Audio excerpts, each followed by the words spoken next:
Selamat pagi semuanya, perkenalkan saya Ria Pranasari dengan NIM 10-2018-105. Saya angkatan 2018 dari Fakultas Kedokteran Universitas Kristen Trida Wacana. Sekarang saya akan melakukan simulasi praktikum analisis tinja, di mana analisis tinja ini digunakan untuk memeriksakan feses pasien, melihat apakah ada gangguan saluran pencernaan seperti maldigesti, malabsorpsi, ada pendarahan, infeksi atau gangguan organ seperti hepar, pankreas maupun kandung empedu. Untuk hal pertama yang dilakukan adalah persiapan kebersihan, yaitu adalah mencuci tangan dengan 6 langkah WHO menggunakan cairan antiseptik sebelum dan sudah melakukan analisis tinja, dan juga mempersiapkan alat dan bahan yang diperlukan untuk analisis tinjanya.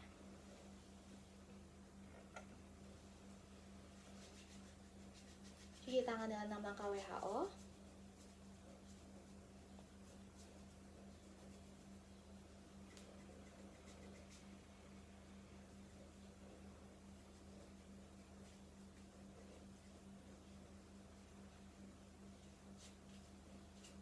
Kemudian kita mengenakan alat pelindung diri berupa masker dan juga sarung tangan.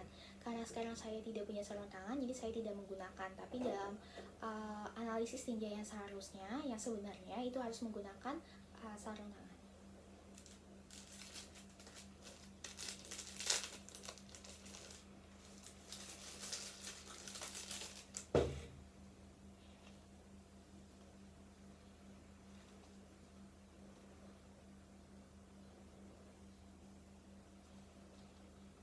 Baik, sekarang saya akan memperkenalkan alat dan bahan yang diperlukan. Saya menggunakan alat berupa mikroskop. Kemudian di sini ada pipet digunakan untuk mengambil suspensi. Kemudian ada alat pengaduk juga digunakan untuk mencampurkan atau melakukan homogenisasi. Menggunakan dua kaca objek dan juga 3 kaca penutup.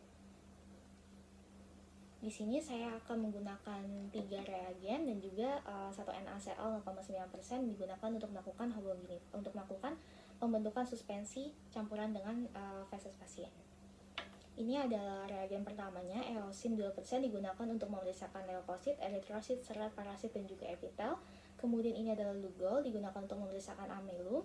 Kemudian yang ketiga ada suden 3 digunakan untuk memeriksakan lemak netral atau trigliserida. Ini NaCl 0,9% akan dicampurkan dengan feses pasien yang sudah diambil, nanti akan diletakkan pada kompartemen yang kosong. Baik, setelah melakukan persiapan, sekarang kita akan melakukan pemeriksaan makroskopis tinja, yaitu kita melihat konsistensi warna, apakah ada lendir, pus maupun darah pada feses pasien. Inilah feses pasien yang sudah diambil, kita akan nilai dari warnanya, dia berwarna kecoklatan. Kemudian untuk konsistensinya dia lunak, tidak terdapat darah, pus maupun lendir pada feses pasien. Setelah kita melakukan pemeriksaan secara makroskopis, sekarang kita akan melakukan pemeriksaan secara mikroskopis. Sebelum itu kita akan membentuk suspensi tinja, yaitu mencampurkan satu bagian dari feses pasien dengan 2 tetes NaCl 0,9%. Untuk bagian feses yang diambil adalah bagian yang mencurigakan, mengandung darah atau kehitaman, kemudian ada lendir maupun pusnya. Kita letakkan pada tempat yang kosong tadi. Kemudian kita homogenisasi. Untuk hasilnya tidak terlalu cair maupun tidak terlalu kental, dia baik untuk diisap dengan menggunakan pipet dan juga tidak melebar saat diletakkan pada kaca objek. Selanjutnya, setelah dilakukan pembuatan suspensi, sekarang saya akan melakukan pemeriksaan secara mikroskopis dengan cara mencampurkan seluruh tetes suspensi yang sudah saya buat dengan masing-masing 2 tetes reagen yang ada di sini. Untuk pemeriksaan pertama, saya akan menggunakan reagen eosin 2%. Pertama, saya teteskan 1 tetes suspensi pada kaca objek. Kemudian kita campurkan dengan 2 tetes reagen. Karena pipet yang saya gunakan adalah pipet besar, jadi kita pakai 1 tetes saja udah cukup.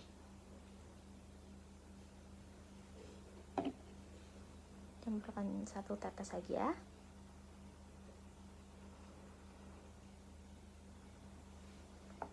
Kita lakukan homogenisasi.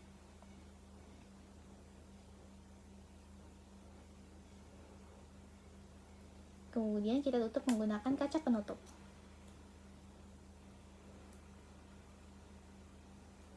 Selanjutnya, saya akan menggunakan reagen kedua, yaitu adalah lugol.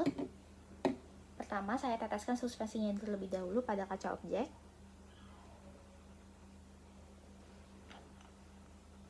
Kemudian, kita teteskan 1 tetes saja reagen lugolnya.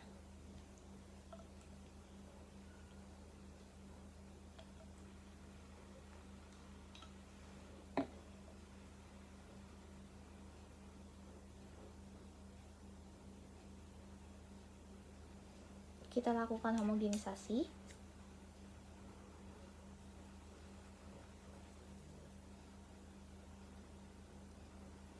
Kemudian kita letakkan kaca penutup di atasnya.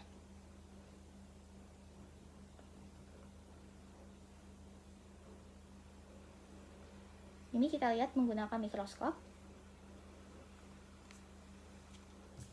Diletakkan di sini.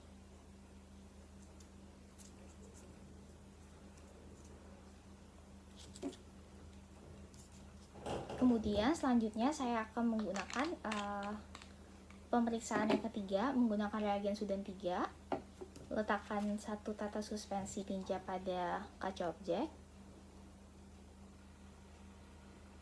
Kemudian kita ambil 2 tetes dari Sudan 3. Kalau menggunakan pipet kecil, pipet besar menggunakan 1 tetes.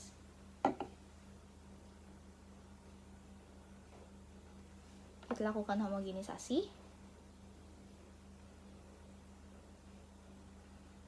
Kemudian kita letakkan kaca penutup.